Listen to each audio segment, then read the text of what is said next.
fazer o experimento com como colorir um papel com ácido. Eu vou utilizar um filtro de café, utilizei o repolho roxo, eu separei o repolho roxo, fervi ele na água e depois eu tingi o filtro de café.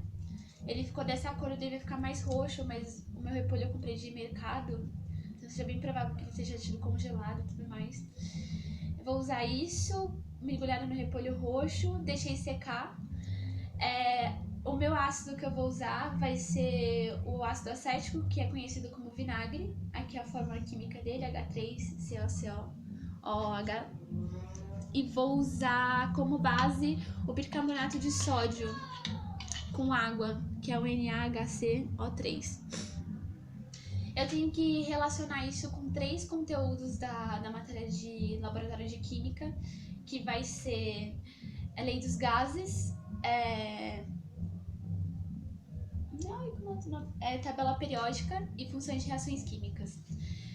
Primeiro eu vou falar da tabela periódica. Eu vou pegar um desses elementos e explicar como ele é na tabela periódica. Eu vou usar a tabela periódica do computador. O elemento que eu escolhi para poder falar é o hidrogênio, que ele é da família 1A. Ele tem um elétron na camada de valência, o seu número atômico é 1. E o outro, esse elemento, ele contém tanto no ácido acético quanto no bicarbonato de sódio. O segundo elemento que eu escolhi para falar mais detalhadamente é o carbono, que ele contém todos os 2 elementos. Ele é da tabela, ele tá na família 4A, ele tem 4 elétrons na sua camada de valência e ele tem 6, o seu número de raio atômico é 6.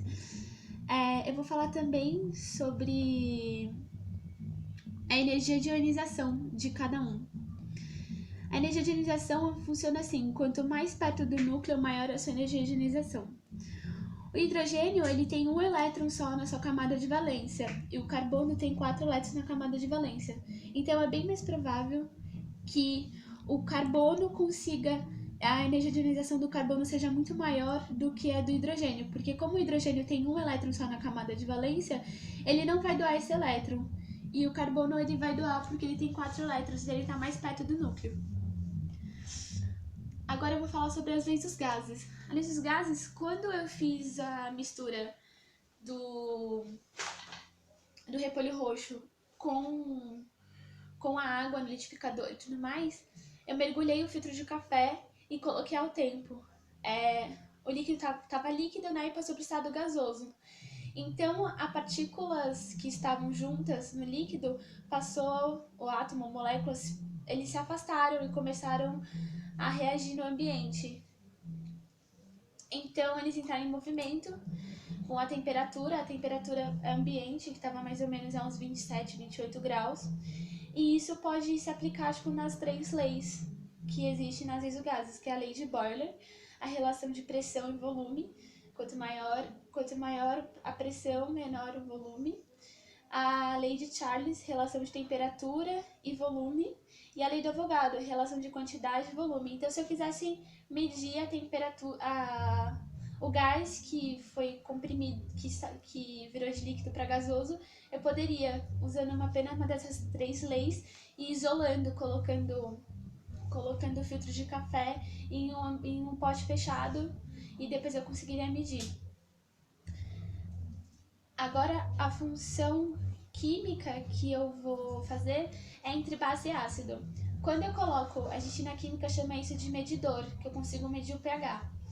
O pH ele varia de 0 a 14, quanto mais no 7 é neutro, quanto mais próximo do 14 ele é base e quanto mais próximo do 1 ele é ácido. Colocando isso aqui,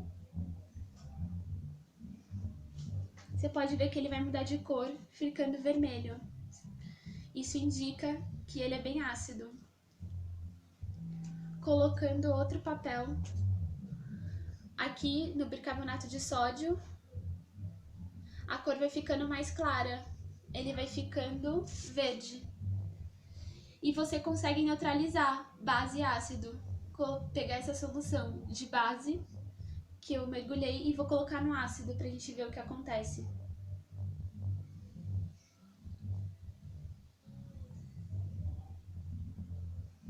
Ele vai ficando branco novamente. E esse aqui tá mais pro vermelho, que é o meu ácido, vai ficando branco novamente, vai ficando da cor que era o papel. E é isso que eu queria falar. Muito obrigada.